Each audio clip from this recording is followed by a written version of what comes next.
In the last video, I touched on the core weakness of fractional reserve banking, and that's the idea of the bank run. Where if you have a bunch of banks, and they've all lent out 90% of their reserves, so let's say that here's all my bank 1, bank 2, bank 3, and you could have a ton of banks. I mean, you could imagine you go all the way to bank 100. The problem with a bank run is if just even one bank all of a sudden isn't able to give its depositors its money. So it is illiquid, and will reserve judgment as to whether it is truly insolvent, but it really just doesn't have the money to give its depositors. Then all of the depositors of all of the other banks get scared and run over to the banks and ask for their money back.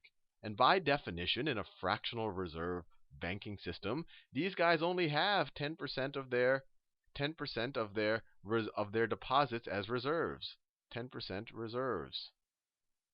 So if more than 10% of the people ask for their money, they're all going to be illiquid.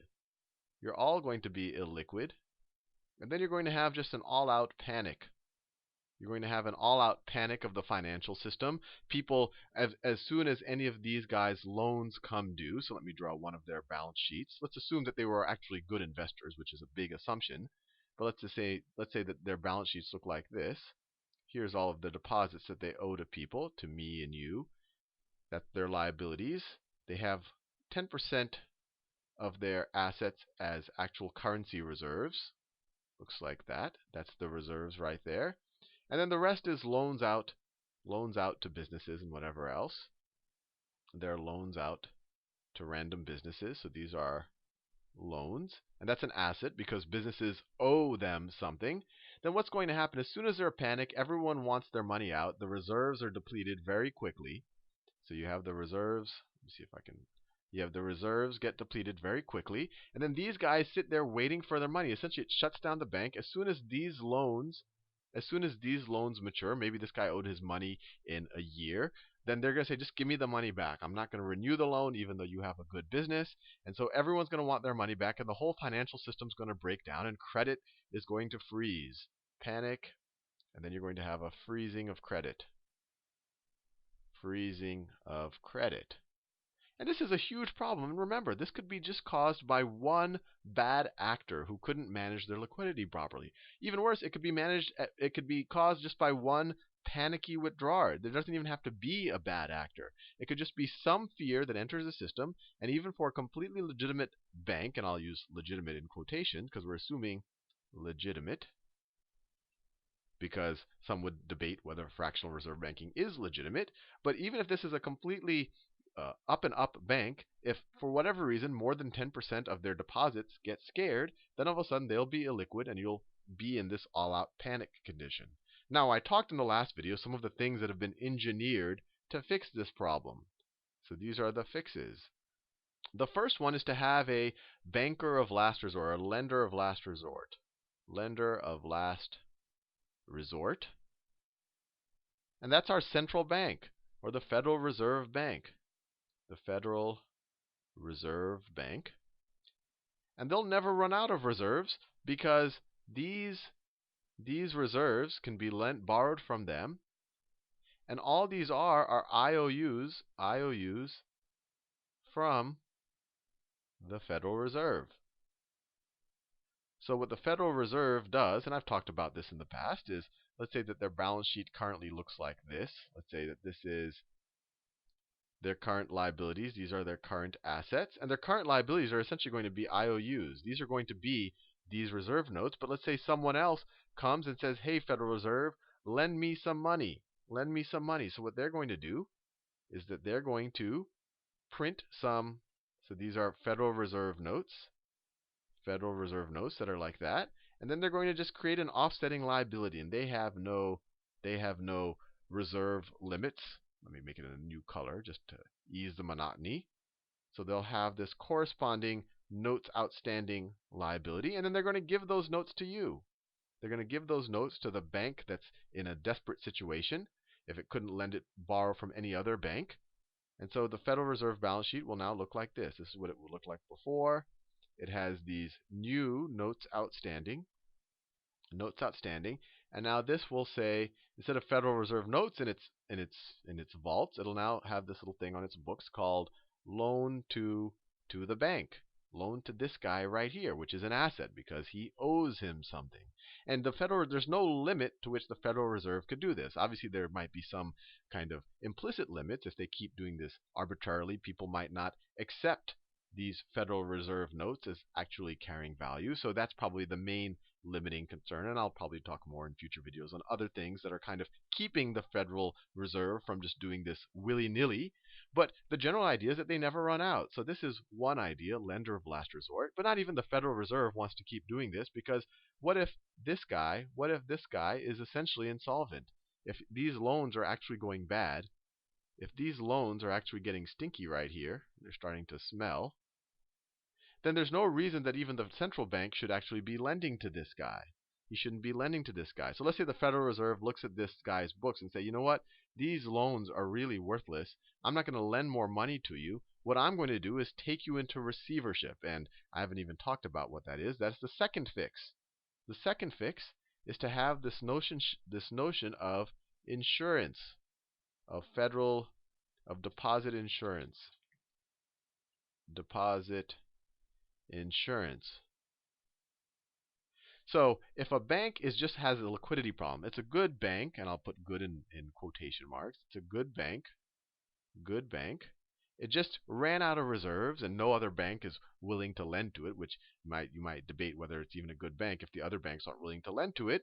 Then it can go to the discount window at the Federal Reserve and borrow some reserve notes.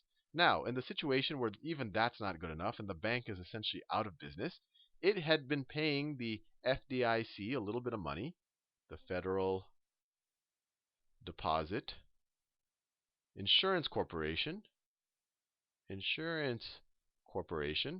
a little bit of money. I mean, probably a lot of money by an individual's point of view, but a little bit of money from a bank's point of view, and it's a fraction of a percent.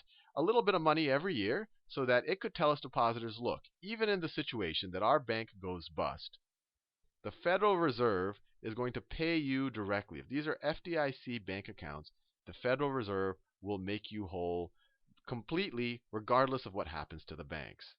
Now this to me is a big fix. I mean, I'll tell you right now, all of my savings right now are in Federal Deposit insured, FDIC insured bank accounts. Now this might sound great to the depositor, but what's the side effect on the banking system? Well, let me draw all of my banks again. So I have Bank 1, I have Bank 2, I have Bank 3, I have Bank 4. Now, they are all FDIC insured. They pay some small fraction of a percentage every year so that they can tell their depositors, look, if we ever go bust, if we ever blow up for whatever reason, your deposits are 100% safe. Now, what's going to happen? This will solve the bank run problem, right? Let's say for whatever reason this guy runs out of reserves or he goes bankrupt. Let's say that this guy goes bankrupt. In the old situation, before the insurance, everyone else is going to get scared and you're going to have a bank run and they're going to ask for their money and there's just not going to be enough reserves because they only keep a fraction of the reserves. That's what fractional reserve banking is. But now everyone's going to feel comfortable. Like, you know what? Everything is backed by the Federal Reserve, which can print as many notes as it wants. So I'm just going to sit pretty. So this does solve the bank run problem. And so you might say, hey, you know, this doesn't make it an unstable equilibrium anymore, which is kind of true. But what does this do? All of these guys are now FDIC insured. I'm equally willing to give my money to any of these guys. So I'm essentially going to give my money to the guy who gives me the highest interest. Give deposit to the highest interest. And I've actually done that with my personal accounts. I've gone and I've seen which bank provides the highest interest, and I've ignored how they're investing their money. I mean, otherwise I'd be pretty suspicious about a bank offering more interest because they're probably doing something risky. But now I don't care because I know it's FDIC insured, and even if that bank blows up, I'm going to get all my money back. So I might as well give my deposit to the bank with the highest interest. Now, based on what you saw in that last video, which is the bank that's going to be giving the highest interest? Well, it's going to be the bank that's taking on the most risk. That is taking on the most risk. So once again, when you give this relatively cheap insurance to all of these banks, and all of these banks can attract money much easier by paying this insurance. If they didn't have this insurance, they would have to pay much more. Let's say this insurance is, let's say it's 0.1% per year. If they didn't have this insurance, they would have to pay much more than 0.1% per year to the depositor in interest to make up for the risk that they're taking on, that they're not being backed by the government. So it's a really good deal for the depositor. They pay 0.1. Let's put it this way. When you give a deposit to a bank, you're lending money to the bank. So your checking deposit rate, so let me write this down. Your checking deposit interest rate is the same thing as the bank's borrowing cost, right? When I go to some bank and they're paying me 2% a year, that's the bank's borrowing cost. Bank's borrowing cost. They're the same thing. Now, if the bank didn't have FDIC insurance, it wouldn't have to pay 0.1% a year, but it would have to give me more interest. It would have to pay me 3 or 4%, probably more, because I would say this is a risky bank, or it's more risky. Any bank will be more risky than someone who can print out the notes. So it would have to pay more. But now it can just pay 0.1% a year. Now it can just pay 0.1% a year, pay 0.1%, or whatever the Federal Deposit Insurance Corporation pays it. But it's going to lower to FDIC. It pays that to the FDIC. But the main side effect of this is it's going to lower what it has to pay to depositors, because the depositors are going to say, oh, this is a lot safer than what I thought. So it's going to lower borrowing costs by much more than 0.1%. So it's a really good deal for the banks, and it's an especially good deal for the ultra risky banks, who might have to pay a little bit more, but because they can now do super duper risky things. And you say, hey, but this is insurance. The Federal Deposit Insurance Corporation isn't stupid. It should just charge more for riskier banks. But I guess the rebuttal to that is that's easier said than done, because when times are good, like in the 20s or during the housing bubble, times are good. You get hidden risk. Risk gets hidden. Risk gets hidden. So you don't know who's taking on the risk. It's usually the person who's getting the highest returns. But if they're always good for it, you don't see it, and that person just looks like a genius. That person just looks like a genius when times are good. And then when times are bad, that guy blows up. But guess what? He's not on the line for it. It's the Federal Deposit Insurance Corporation, who all along was probably undercharging for that insurance. And I want to make one last point about this. It's called insurance. It's the Federal Deposit Insurance Corporation. Insurance Corporation. And I want to point out the difference between financial insurance, and you could watch my video on credit default swaps, which is another form of financial insurance, between financial insurance and what we normally associate with insurance. If I have car insurance, let's say I'm a car insurance person, and I agree, let's say that they are driver 1. Let's say I have a bunch of drivers. So driver 1, driver 2, driver 3, driver 4. And I know that in any given year, they each have a 10% chance of an accident. That's a lot higher than reality, but we'll make the numbers easy. And if there is an accident, it will cost me $10,000. $10,000.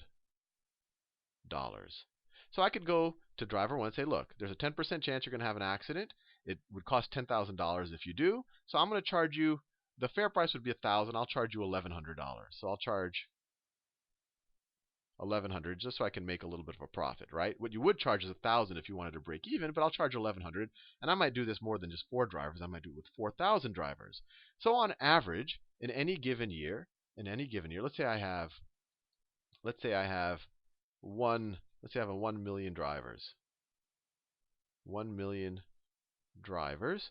In any given year, how much am I going to bring in? I'm going to bring in 1 million times $1,100, which is I'm going to get 1.1 billion in input or in revenue from people paying their premiums. And how much am I going to have to pay out? What's going to be my payout?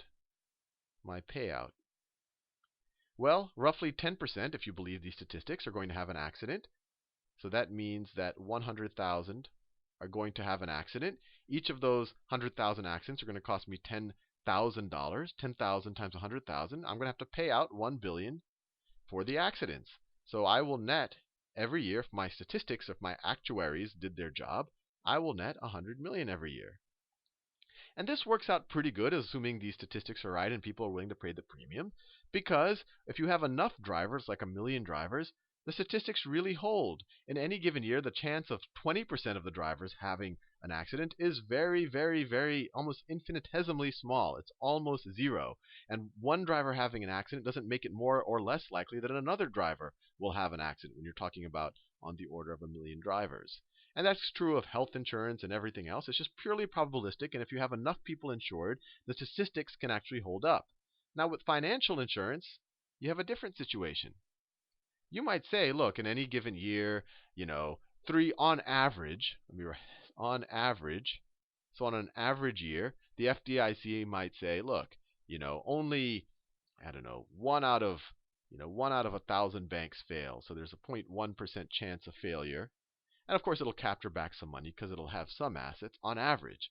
But the reality is that when times go bad, the bank failures tend to be correlated because they're all interlinked. And I've done a lot. One might be lending to some business that's dependent on some business that this guy is lending to. The whole financial system is all linked up. So the failures they all correlate with each other. They're not independent events. So if one bank fails, it's much more likely that other banks are going to fail all at the same time. And we're experiencing that right now. So you can't really follow the insurance model because the statistics really don't apply. You can do this insurance model when each of the events that you're insuring are uncorrelated. But when all of the events that you're insuring are likely to all happen at the same time, what you're going to have is when times are good, you're going to have you're going to see a much lower kind of loss rate. And then when times are bad, all of your guys are going to blow up, and you're essentially on the hook for all of these people. And we see that right now. And the FDIC is actually, it's going to have to go back to Congress, I'm 100% sure, and ask for more money. And it's us, we the taxpayers, that are going to be on the line for this type of thing.